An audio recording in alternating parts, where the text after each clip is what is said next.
Olá, estou feliz de podermos estar conectados novamente, juntos, para analisarmos, estudarmos, refletirmos um pouquinho mais na Epístola aos Filipenses. E hoje, na sessão que vai do versículo 12 até o versículo 14 do capítulo 1, seguramente nós continuaremos nos surpreendendo com as palavras e as atitudes do apóstolo Paulo.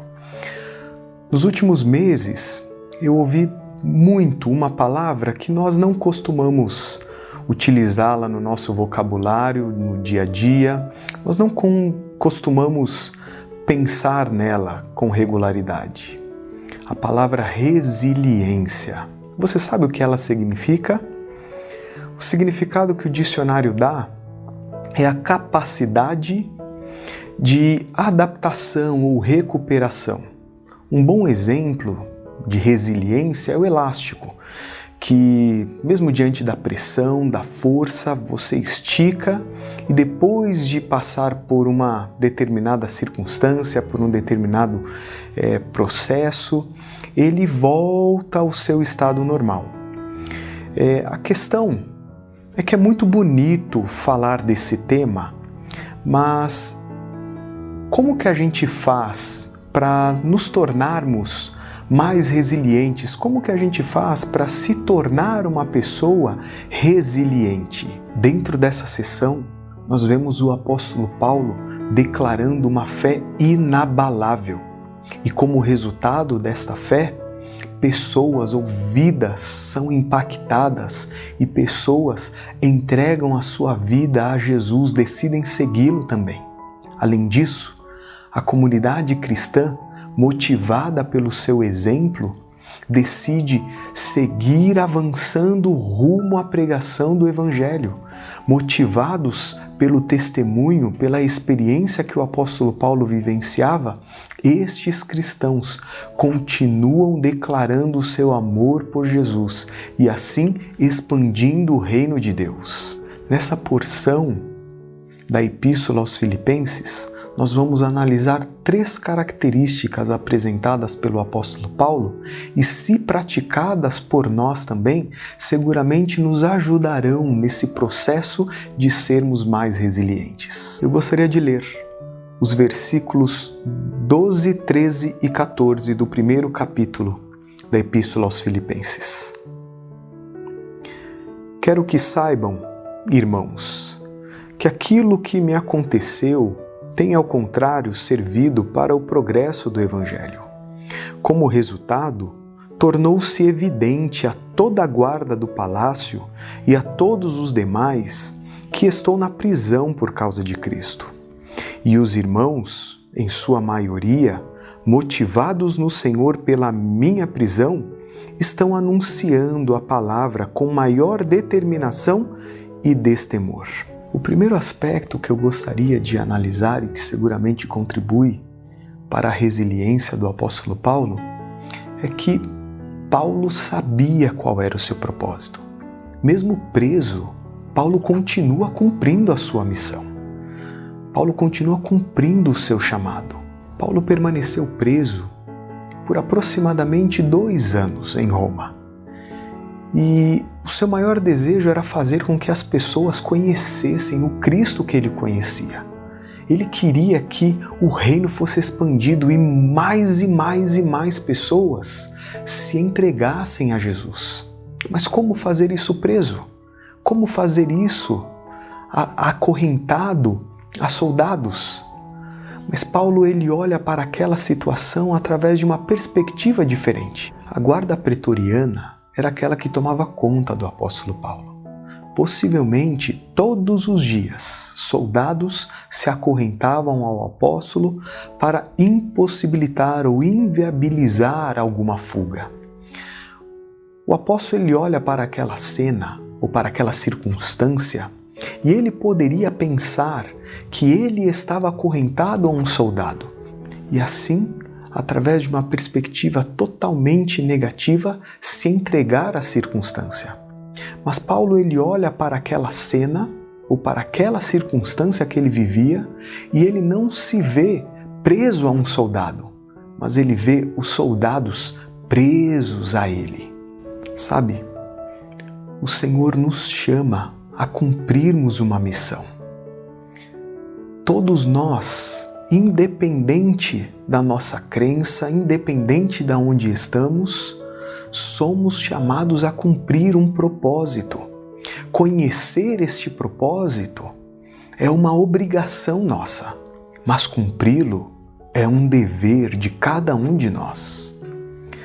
A lição que eu aprendo com o apóstolo Paulo é que cumprir a minha missão, a missão que me foi confiada, além de me dar direção, também me protege das circunstâncias que eu vivencio, também me prepara para enfrentar dificuldades. A segunda característica que o apóstolo Paulo manifesta ou apresenta e que seguramente o ajuda também a ser mais resiliente é que Paulo ele confiava que Deus estava no controle da história da humanidade, mas ele sabia e confiava que Deus também estava no controle da história da sua vida. Paulo entendia que a sua vida era guiada por Deus. Desde o momento em que ele teve aquele encontro com Cristo em Damasco, ele tem a sua vida transformada e ele aprende a ouvir e discernir a voz do Senhor.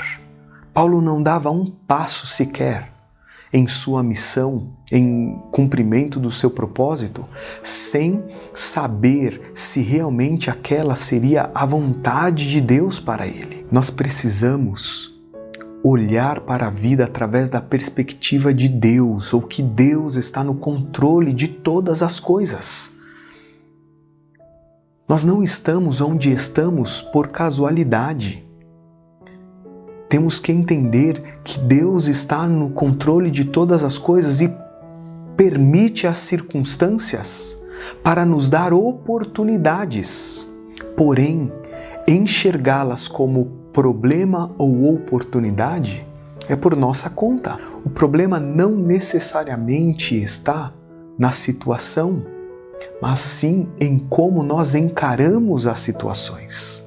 Onde o medo vê crise, a fé vê oportunidade. O terceiro aspecto que eu gostaria de analisar é que Paulo permitiu que a sua mente fosse renovada pelo Evangelho. Em seus escritos, Paulo fala dessa renovação como uma expansão de mente. Nos escritos bíblicos, diferente de outros escritos populares da mesma época, a palavra evangelho é sempre utilizada no singular. Ao utilizarem essa palavra no plural, os escritores populares eles queriam destacar que aquela boa notícia era uma boa notícia entre outras boas notícias. Isso era aplicado, por exemplo, quando uma pessoa importante nascia. Foi utilizado para relatar, por exemplo, a chegada de imperadores. E isso destacava que aquela circunstância que trazia felicidade, ela superava outras situações que também trouxeram felicidade. Porém, de uma forma diferente, principalmente os evangelistas, ao utilizarem essa expressão evangelho, eles sempre utilizam no singular. Com isso, eles queriam destacar algo muito objetivo e significativo para a gente. Não existe boa notícia a não ser aquela do amor de Deus.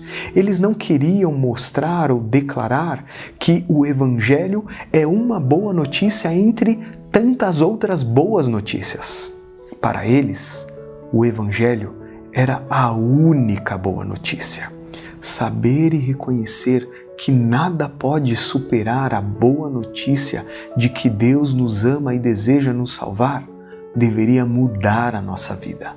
Para chegar a experimentar essa renovação de mente, essa renovação de vida, essa renovação que o apóstolo Paulo fala, essa perspectiva de que o Evangelho é a única boa notícia, é preciso que a gente viva num relacionamento redentivo com Cristo.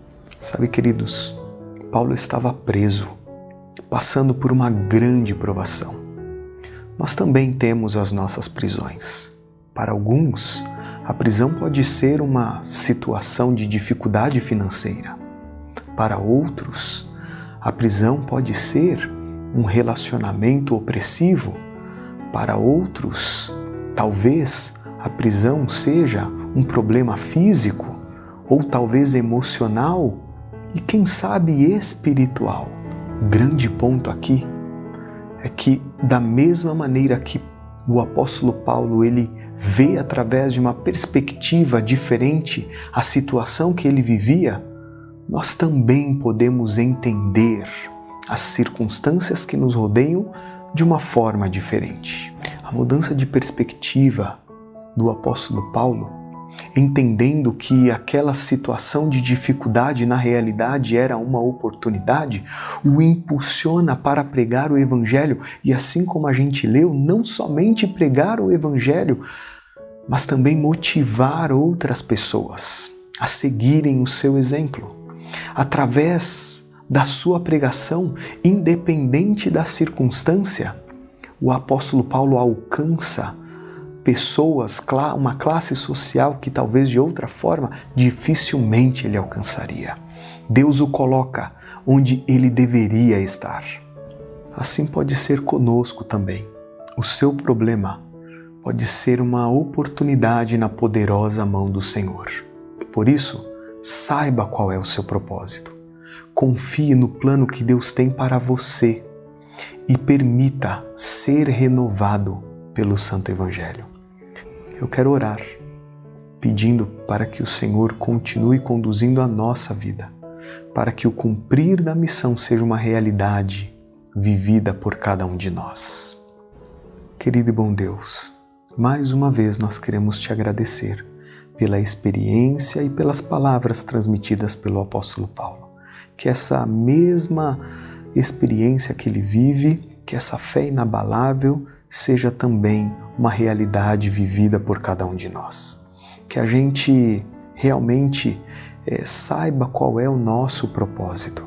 Que a gente confie que o Senhor tem estado no controle da nossa história e que também a gente permita que o Teu Santo Evangelho transforme e renove a nossa vida.